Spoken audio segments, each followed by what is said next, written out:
Now that you're all well acquainted with Descartes, I hope you're enjoying reading our next author, Mary Astell, and the Serious Proposal for the Ladies. Mary Astell is maybe not as read as much anymore as Descartes or some of the other philosophers we're reading this term. However, she's an extremely important philosopher and someone quite remarkable, as well as an absolute delight to read. Unlike many other philosophers throughout the history of philosophy, she is a marvelous and delightful writer.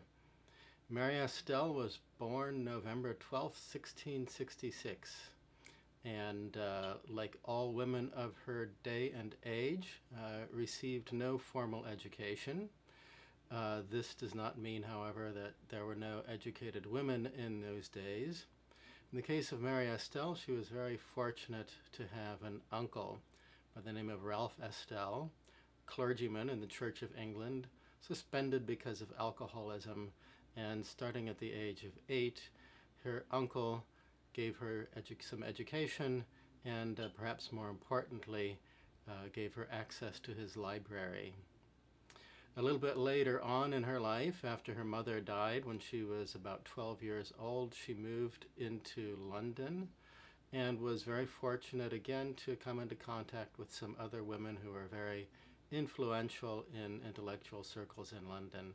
This helped to promote her writing career.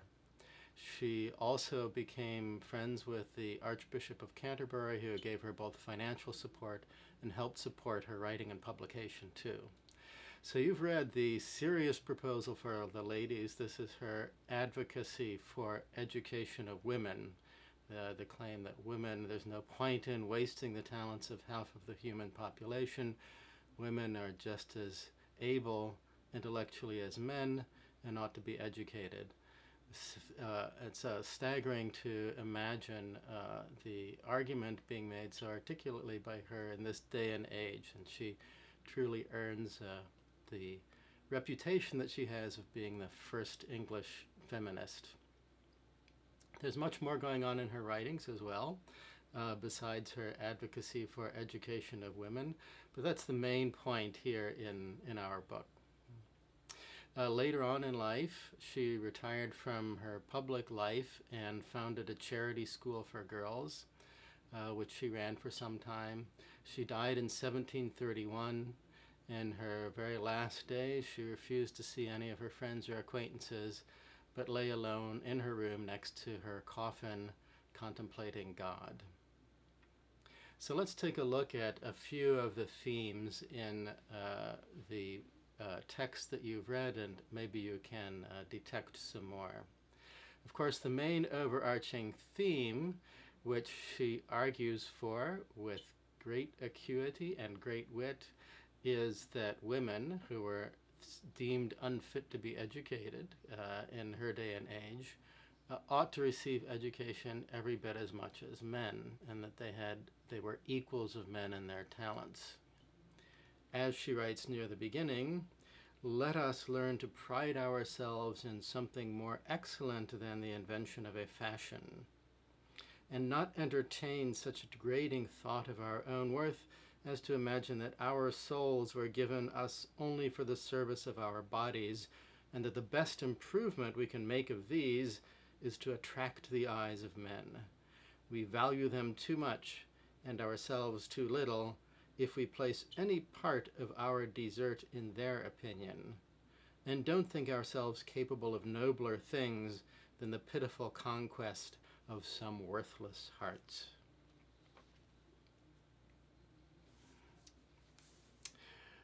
While her prose is eminently readable, you may find the text that I gave you a link to a little bit difficult because it uses an old typeface, something that you might not be used to. And in particular, you might be worried about those S's that look like an F to you. A little hint about those, okay, so they're used in the middle of words, but not at the very end. The very end of a word has an S like the one we're familiar with.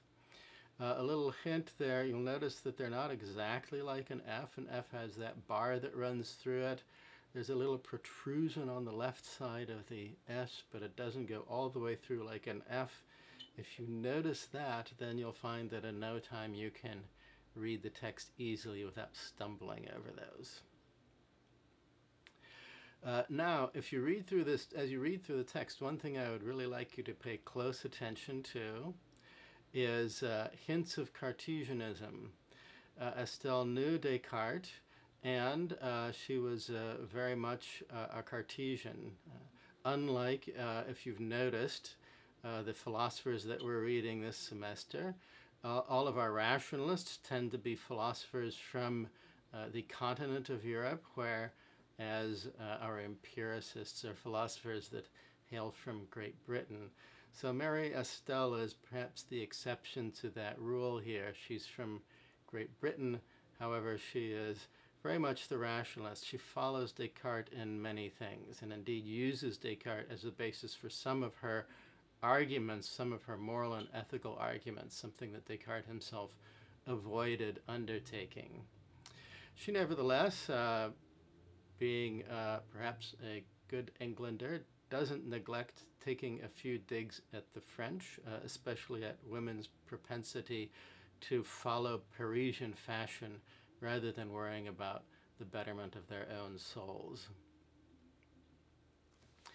So take a look at the text carefully and see where you can find influences from Descartes. Points of agreement with Descartes. Also look for points where she says things that maybe extend, if they don't disagree with Descartes, they extend some of the arguments of Descartes in certain ways that Descartes does not take them. Now, one thing that's important to notice is that Astell does follow Descartes' fundamental distinction between mind and body. The soul is one kind of finite substance, the human body is another kind of finite substance. The world is made up of different sorts of finite substances, of greater or lesser perfection, and an infinite substance, God. Astell doesn't make any comments on Descartes' first proof of the existence of God, the one with the formal and objective reality that we looked at. But she does pick up the ontological argument for the existence of God, and she basically affirms that. She finds that a persuasive argument as well, the argument that Descartes gave us a version of in his fifth meditation. Now, she uses this distinction between mind or soul and body as the bedrock of her argument for the education of wisdom.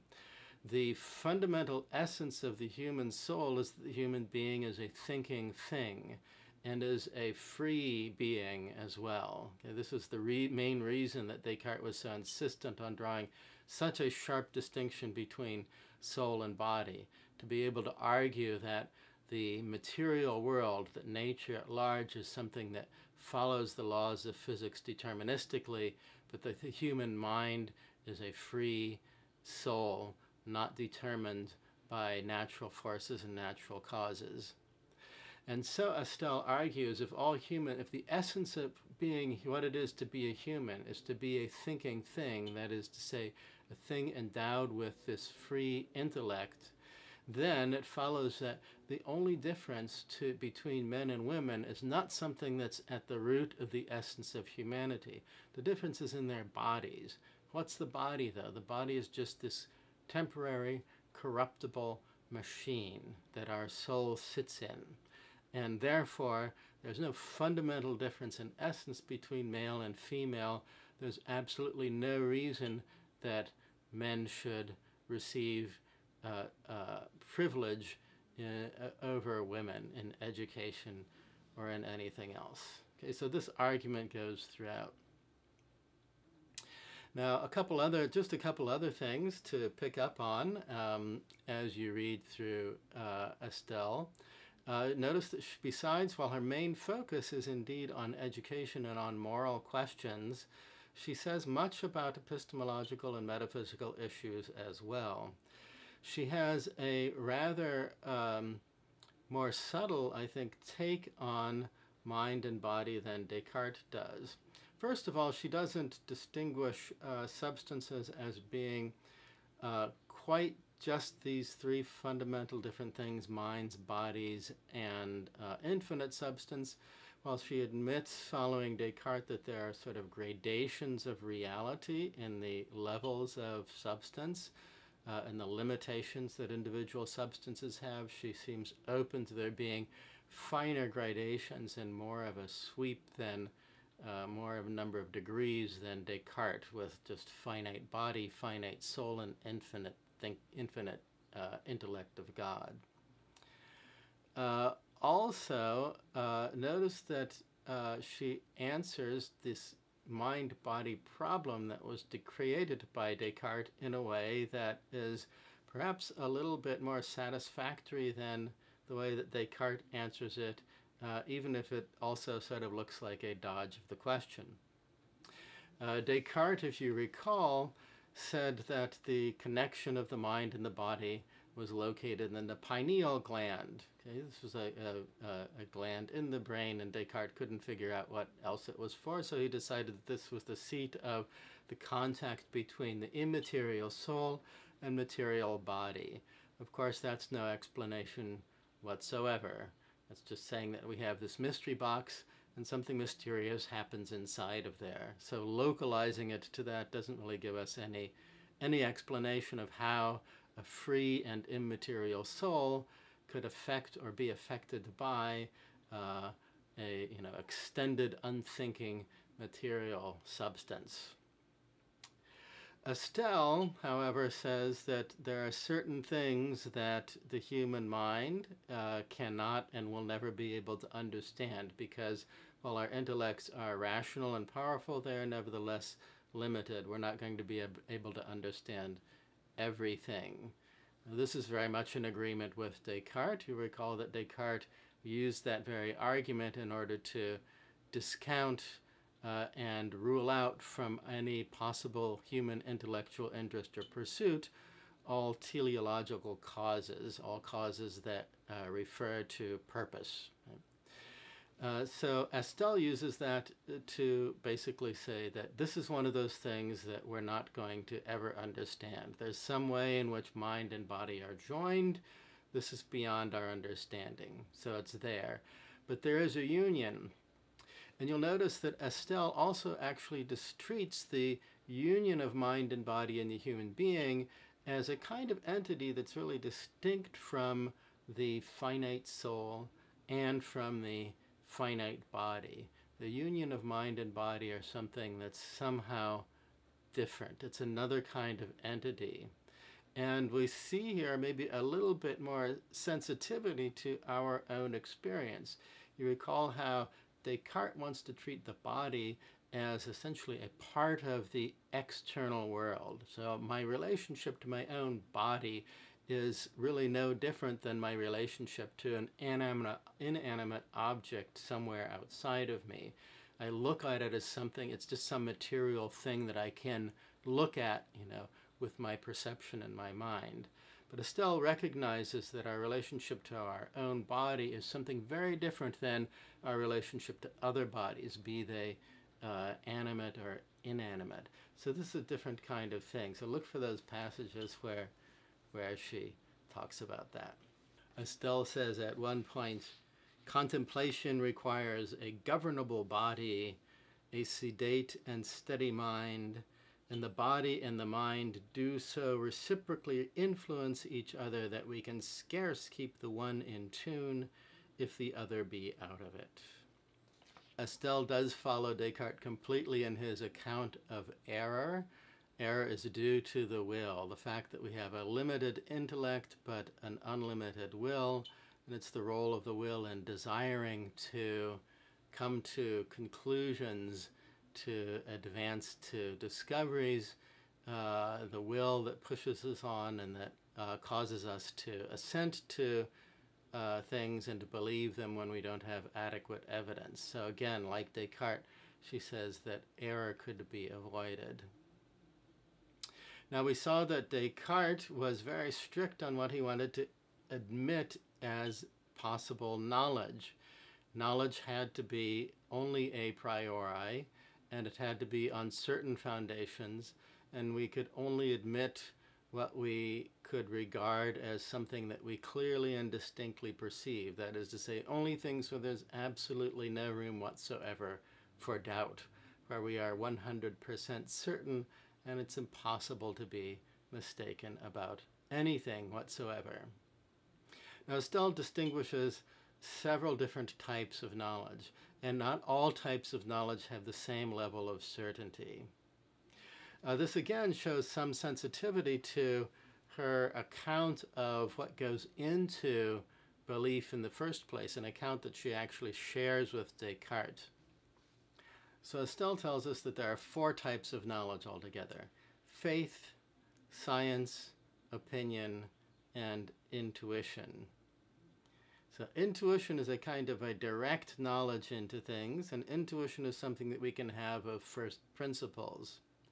So notice that Descartes sort of has a notion of this, right? The fundamental ideas, like the idea of the self as a thinking thing, the idea of God, the idea of body as an non-thinking extended things, those Descartes really treats as something that are sort of self-evident to the mind, though he doesn't really distinguish our understanding of these things as a different sort of knowledge. Astell sets that apart as a different kind of knowledge. That's intuition, right? Something that we just directly see with the intellect, but the only things that admit of intuition are fundamental first principles. Notice that Astell also includes opinion as a type of knowledge. She recognizes that there are things that we're not going to have quite scientific certitude about, but that we know and act on in different ways. So opinion also counts as knowledge. And of course, anything that we can prove demonstrably, such as mathematics and the sciences, is knowledge. And then Astell also leaves room for faith as a type of knowledge too. The fact that she sees knowledge as falling into different categories, not all of which share the same degree of certainty, shows perhaps some awareness of her agreeing with Descartes that it's not just reason alone, but that it is this will, there's this almost emotional element in formulating beliefs and accepting beliefs that has to do with everything that we believe and hold to be true, even the most certainly provable things there. And so I think that's reflected in the nuances that she introduces here with her various degrees of knowledge. So that's a few things that you'll want to be on the lookout for as you read this text and reread it. I hope you find it a useful text. And look for other things as well. Raise them on the discussion board. There's much, much more going on here. Enjoy her wit and delightful writing before you get on to the very interesting, fascinating philosopher, but extremely difficult to read, Spinoza. Until next time, see you then.